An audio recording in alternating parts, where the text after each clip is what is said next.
The day humanity walked out of the Galactic Accord, no one panicked. The lizard chancellors laughed. The insectoid economists shrugged. The bird senators tweeted, so dramatic. Then Earth shut off the lights. And the galaxy remembered. Humans don't throw tantrums.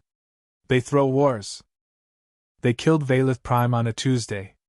Official reports called it a systemic failure in atmospheric defense satellites. A statistical fluke. A 12-minute power cycle mishap. Standard apology package delivered, condolences, credits, and an award-winning fruit basket. Commander Oren Locke watched the footage 10 times. There was no malfunction. The drones opened fire in perfect sync, weapons hot before the first warning flashed. Civilians scattered, families, engineers, children. The sky turned white. The binary feed from the drones spiked in a data pattern that someone had translated to target practice. He stood alone in the Unity chamber, listening to 1,000 alien voices argue over clause language and jurisdiction loopholes. This is unfortunate, chirped Chancellor Vrek of the Thalnari. But Earth must understand emotional responses. Emotional? Locke interrupted, voice low and too calm. You think this is emotional? Ambassador Tillen from the Sevelis shifted uncomfortably. Let's not mistake tragedy for sabotage. It was regrettable. It was deliberate. Locke looked up. And you're all lying to cover it. Gasps, murmurs, the usual offended squawking from the feathered races.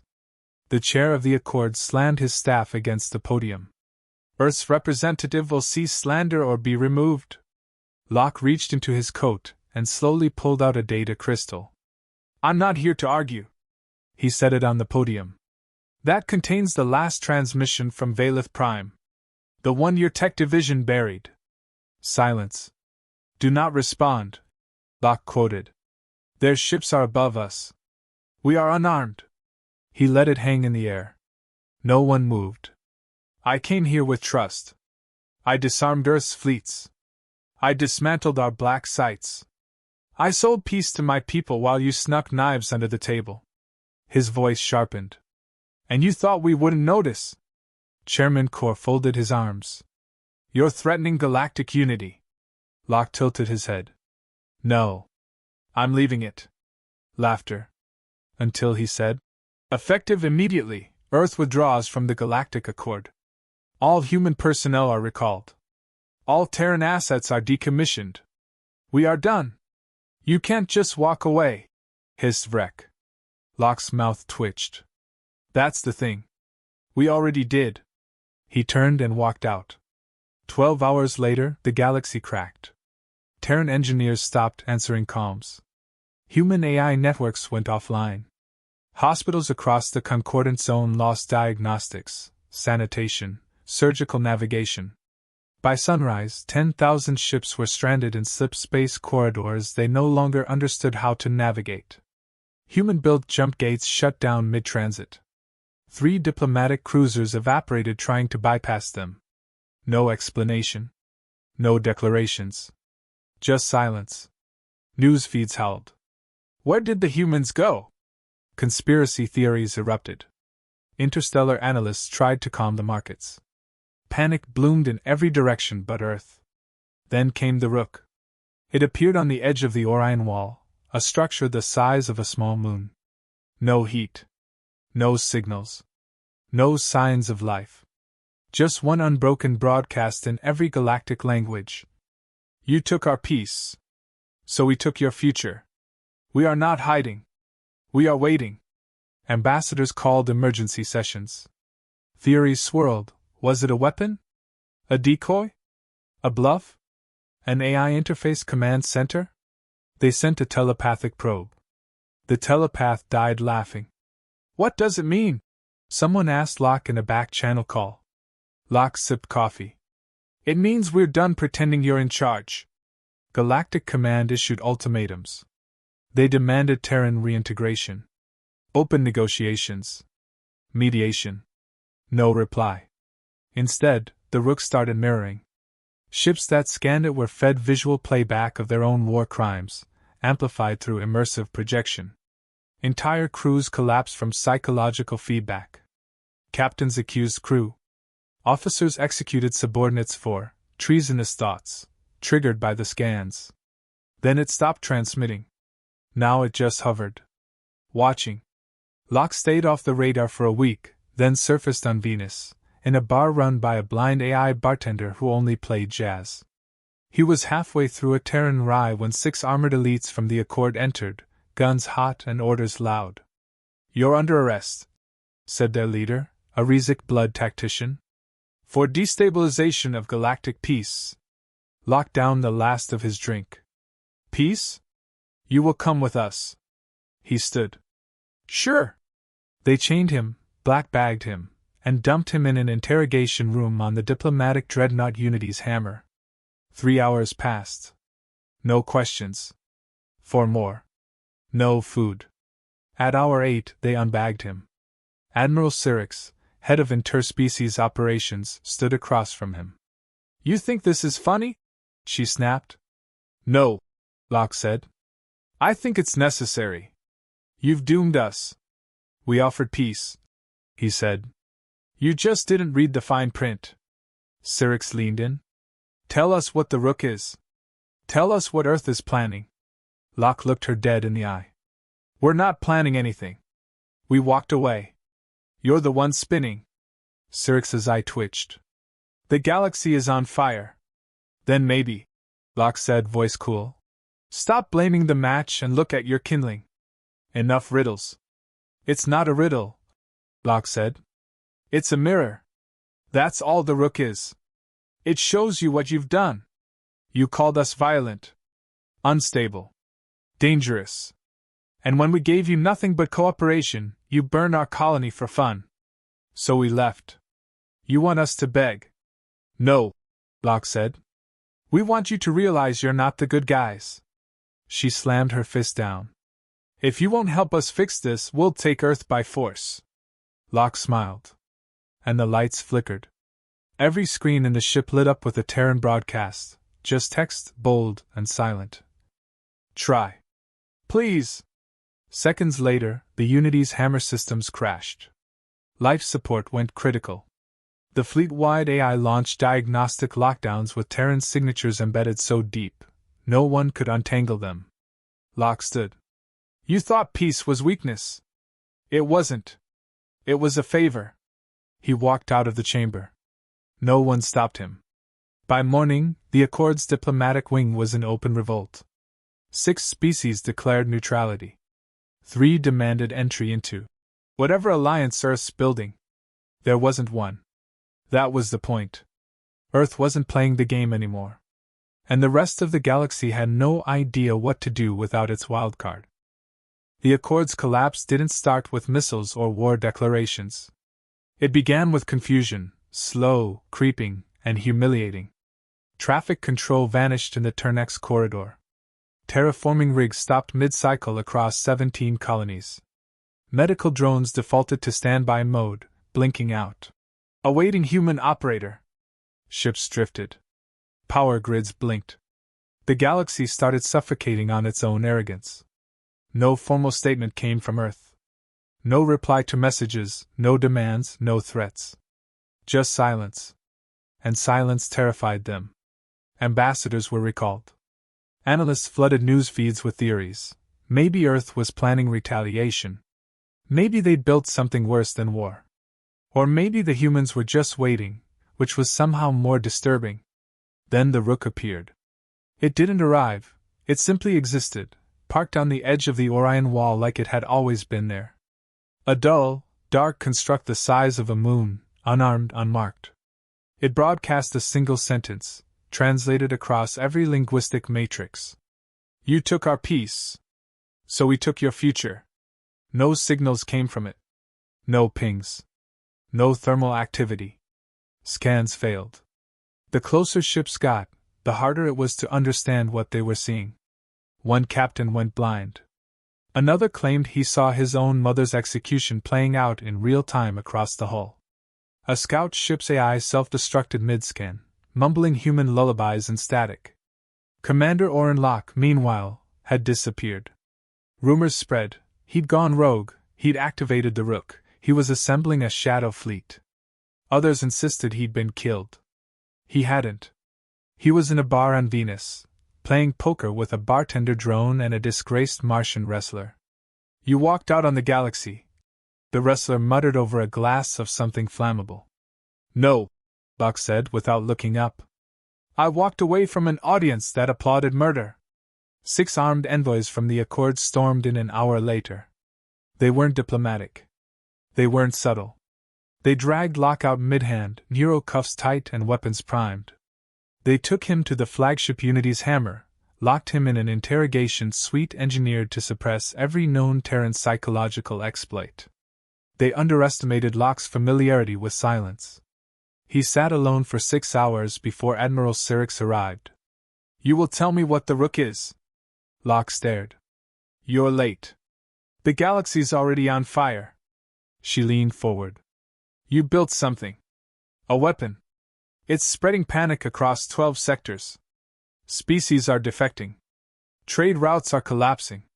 And the Rook just sits there. Funny, isn't it? Locke said. Humans didn't fire a shot. Syrinx narrowed her eyes. If Earth doesn't return to the Accord, you'll force open war. We gave you everything, Locke replied. And you used it. Abused it. Mocked us. You burned Valeth and laughed. So we left. You can hold the galaxy hostage. Locke smiled. We're not. You're doing that to yourselves. Syrinx pulled up footage. Dozens of riots, blackouts, planetary systems unraveling in chaos. Refugees storming ports that no longer worked. Entire governments falling. Do you think this is noble? She asked. You're proud of this? No, Locke said. I'm tired of being needed only when it's convenient. Syrinx's hand twitched over her sidearm. If humans won't help, we'll take Earth. We'll restore order ourselves. Locke leaned back. Try. She froze. In the control room, proximity alerts exploded across the fleet's network. Hundreds of Terran stealth ships decloaked across major border sectors, silent, stationary, unarmed but watching. From every position, Earth's ships transmitted one message. You wanted us gone. Now you get to survive without us. Syrinx stared at the transmission logs. They've been here, this whole time? Locke stood. We never left. We just stopped helping. He walked past her. The door slid open on its own. No alarms. No lockdown. Just a long hallway of silent officers watching him leave. No one moved. Back on Earth, transmission towers reactivated. Not to broadcast demands or declarations. Just music. Jazz, symphonies, old protest anthems. Earth had become quiet, self-contained, and completely unconcerned with the galactic circus melting down without them. In the following days, member worlds of the Accord began to splinter. The Kilari refused to recognize the Council's authority. The Drova turned on their allies, blaming them for human withdrawal. The Sevelis issued a formal apology, only for it to be intercepted and mocked by their own citizens. Across the stars, old Earth transmissions, films, speeches, recordings of Locke himself, were rediscovered, recirculated, and worshipped by a generation that had only known humans as repair crews and negotiators. Suddenly, they saw something else, the capacity for strategic devastation through restraint. The coalition of the Walked formed almost overnight. Over 40 species abandoned the Accord and declared allegiance to Earth's principle of earned peace. Their flag was a single image, the crushed fruit basket from the Unity chamber. And Earth? Earth did nothing. They built nothing new. They issued no instructions. They simply watched. Back in his mountain cabin, Locke sipped coffee while watching news from half a dozen fractured worlds. Was it worth it? The bartender AI asked, remotely linked through Locke's wristband. Locke looked out over the forest. We gave them peace. They turned it into policy. Now they can figure out how to breathe without someone holding their nose shut. The AI paused. You could end it. They don't deserve an ending. They need consequences. Another newsflash. The Sevalese homeworld elected a human cultural historian as planetary prime. Locke chuckled. Told you. They need us more than we ever needed them. The galaxy kept spinning. A little broken.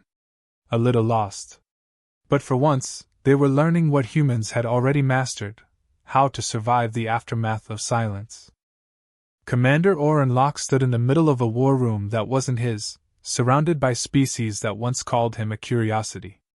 Now they watched him like a loaded gun with a ticking countdown no one could read.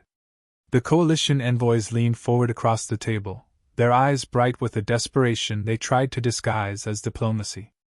"You need to explain what the Rook is," said Veltric, a quadruped who claimed to represent 3 independent planets. "Our fleets can't get near it without fracturing." Locke raised an eyebrow. "Fracturing what, exactly?" "Our minds, our cohesion, our very sense of unity. One ship's crew turned on itself within minutes of approach. You've created a chaos device. That's not peace." Locke leaned forward, elbows on the table. "We didn't create anything. We stopped pretending we didn't notice what you were." Veltric shifted. "That's not an answer. It's the only one I have. The Rook doesn't attack. It reflects. You break because you're afraid of your own cracks." A silence settled. The kind of silence where no one wanted to blink first. "You're forcing instability," growled a thick-voiced Surrey diplomat. "You know what happens when trust collapses?" Locke nodded. "Yes. People stop following liars." "We offered peace," said another, a feathered diplomat with eyes that didn't blink. "We gave humanity a seat at the table. You gave us a muzzle and called it a crown," Locke replied. He stood, slowly, deliberately. "You think the galaxy is unraveling because of something we did. It's falling apart because we're not holding it together anymore.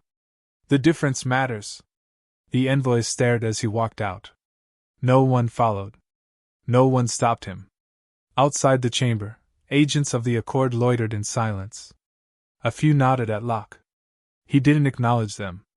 He didn't need to. They already knew. They weren't guarding anything anymore. They were waiting to see what Earth would decide next. 3 hours later, the Rook moved. It rotated 30 degrees along its axis. That was all. No signal, no shift in radiation, just motion. But across 12 sectors, mass hysteria broke out. Emergency evacuation orders triggered. Border fleets repositioned. Entire systems went dark to avoid being noticed. It didn't fire. It didn't even hum. And yet every admiral in known space treated it like the final heartbeat before execution. Back on Earth, Locke sat in an old coastal observatory, watching data streams flicker through a slow sky. A technician walked in, still wearing a welding mask pushed up on her head. She paused before speaking. "You know they think you're still in charge." Locke nodded. "Let them. They're trying to reach us. Demanding diplomatic channels reopen." "Let them demand." She hesitated. "You don't want to answer?" "I already did." A pause. "What happens when someone attacks Earth?" He looked out the window. "They won't. And if they do, they'll finally understand what quiet rage really looks like." She stood beside him, watching the stars pulse with tension. "We were just supposed to be engineers. Mechanics. Bridge crews." Locke smirked. "That's what made us dangerous. Nobody fears the person holding the wrench. Until they stop tightening the bolts."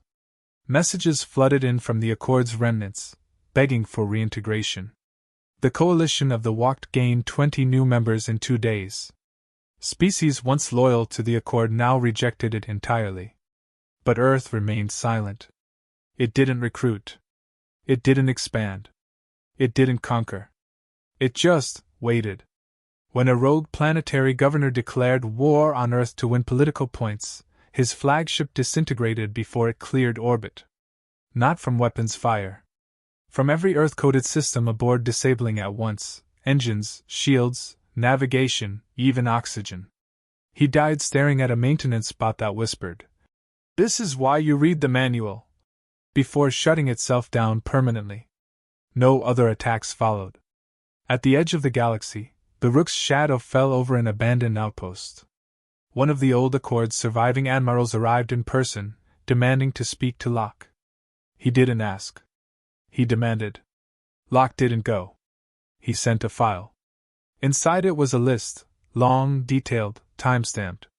Every treaty violation. Every accidental sabotage. Every covert punishment disguised as policy. Every species that suffered under the smiling flag of peace. At the bottom, a single sentence. You knew. You did nothing. Now you live with it. The Admiral wept in front of his staff. Back on Earth, Locke recorded his first and only message since the exit. He stared into the lens, face calm, voice steady. To those of you who wonder why we left, it wasn't fear. It wasn't revenge. It was clarity. We saw what you were. We saw what we had become, trying to please you. And we decided not to be that anymore. The message spread like wildfire. Across 100 systems, it was translated, looped, turned into protest chants and music remixes. Some added soundtracks. Some painted murals of Locke staring down galactic empires with a coffee cup in hand. Some carved the quote onto planetary monuments. But Earth never replied to the reactions. It wasn't about image. It was about silence. Because when the people who held the galaxy's foundation step back, everyone notices the cracks. And when they choose not to rebuild it for you, that's not war. That's justice. That's consequence. That's the moment everyone finally realized. Peace was never the default. It was a human invention. And it just walked away. The strike order came at 0600 galactic time, pushed through shaky authority and panicked consensus.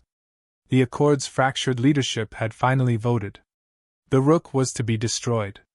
Not studied, not isolated, not negotiated with. Destroyed. No ceremony, no final demands. Just overwhelming force and one final attempt to reassert control.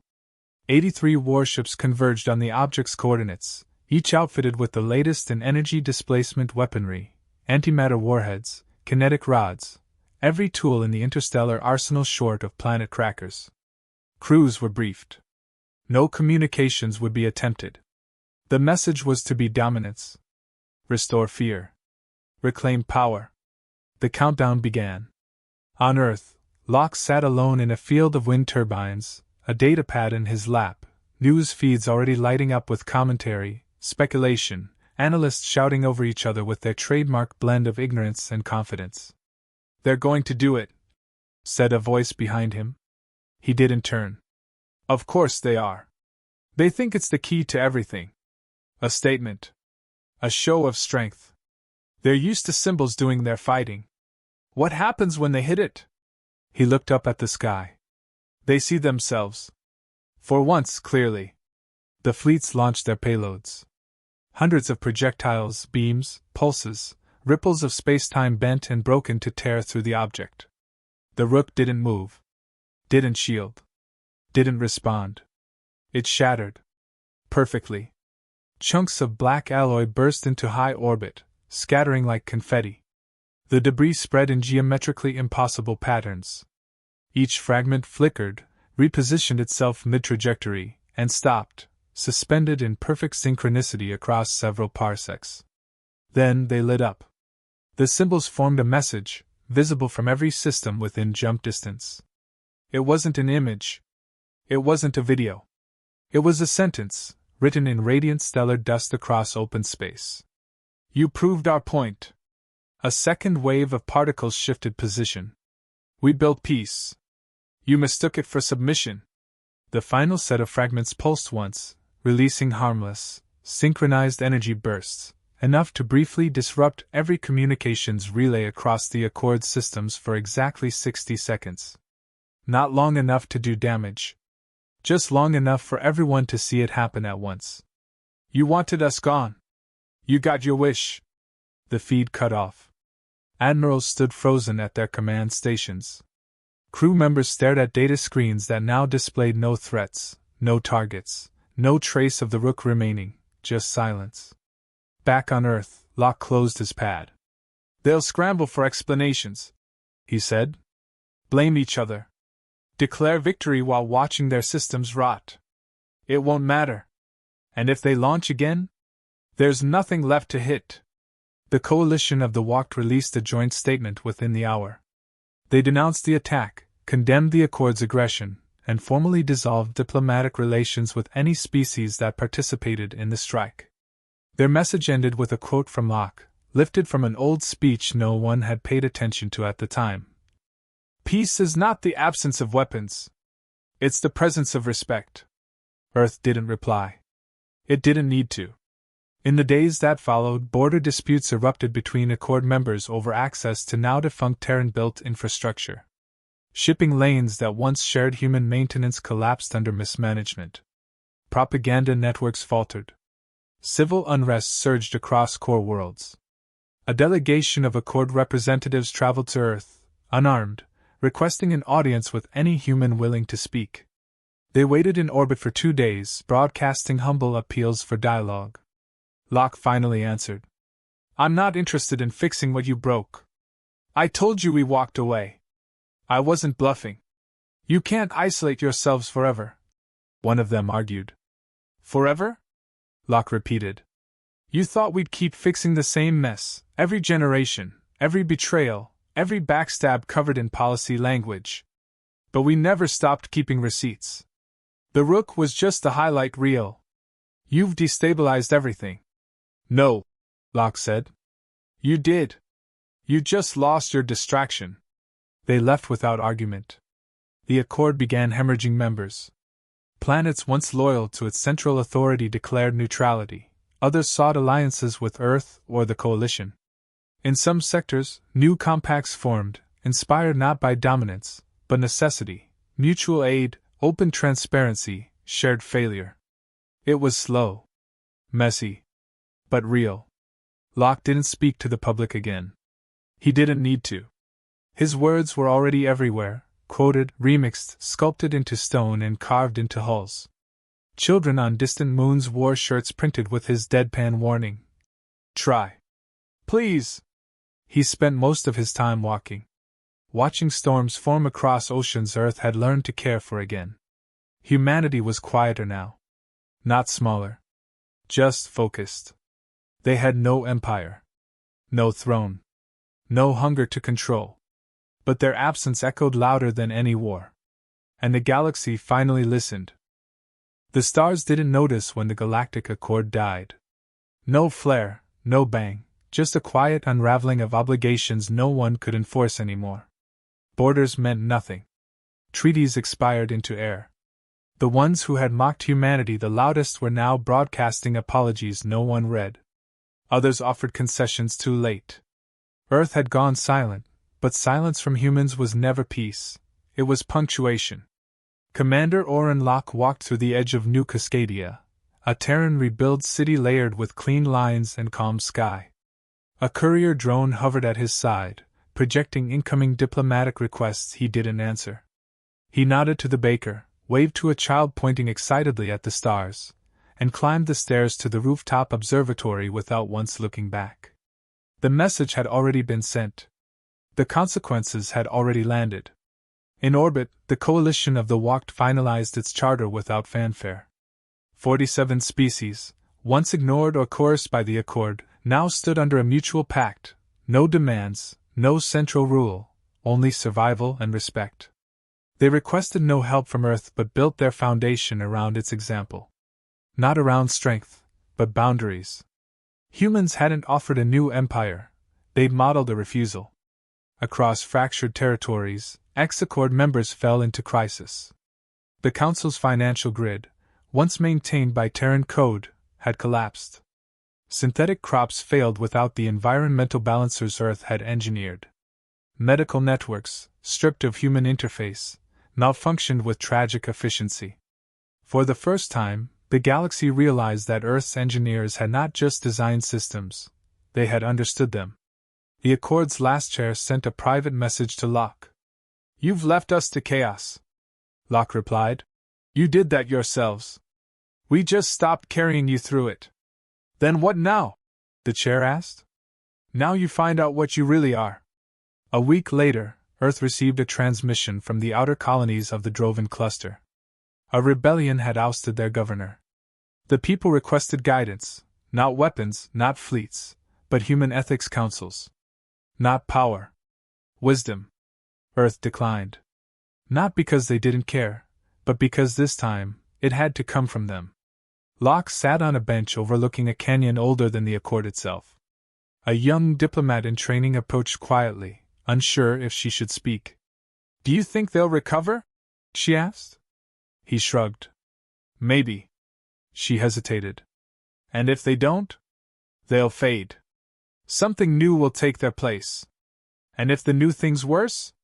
He looked at her. "Then maybe they'll wish we'd stayed." She sat beside him, silent for a long while. "You don't regret any of it, do you?" "I regret how long we stayed." A pause. "I always thought humans would lead the stars someday." "We could have," he said. "But they didn't want leaders. They wanted tools. That was the mistake." Down in the valley, a new launch pad was under construction, not for war, not for escape, but exploration. Quiet. Curious. Human. They hadn't given up on the stars. They'd simply chosen not to be consumed by them. In deep space, a new object shimmered into orbit around a derelict Accord station. Smaller than the Rook. Simpler. It bore no weapons, no message, no threat. It simply emitted a beacon, an open-source library of human history, inventions, and culture, encoded in every known language. There was no fanfare. No ownership claim. Just a file name at the top of the transmission. "This is who we were. What you do with it is up to you." The file downloaded over half the galaxy in 20 hours. Some mocked it. Some feared it. Some wept. None ignored it. At a refugee hub on the border of Old Accord space, a boy recited a Locke quote from memory to a crowd. "Peace isn't free. It's paid for by people who choose not to destroy you even when they could." In another system, an artist recreated the Rook's final formation using solar kites and timed plasma bursts. It became a navigational point, called the Line. Ships now passed beneath it in silence, engines throttled low, as if afraid to offend the memory. Locke watched it all from a quiet distance, uncelebrated, uncrowned, exactly how he preferred it. He wasn't humanity's savior. He was a man who got tired of being asked to explain decency to liars. The young diplomat returned one morning, holding a sealed file. "You've been asked to attend a summit." "By who?" "Everyone." He smiled without humor. "Let them talk to each other. That's the lesson. They're afraid. They should be. Fear breeds change. They still want you to lead." "I'm done leading," he said. "They need to lead themselves." She nodded, tucking the file back into her case. "Do you think they'll remember what we did?" "They won't forget," he said. "Not because of what we built. Because of what we stopped fixing." And that was it. No battles. No speeches. Just the quiet reality that when humanity left the room, the galaxy found out what it really was. And what it wasn't. And that, in the end, was louder than any war.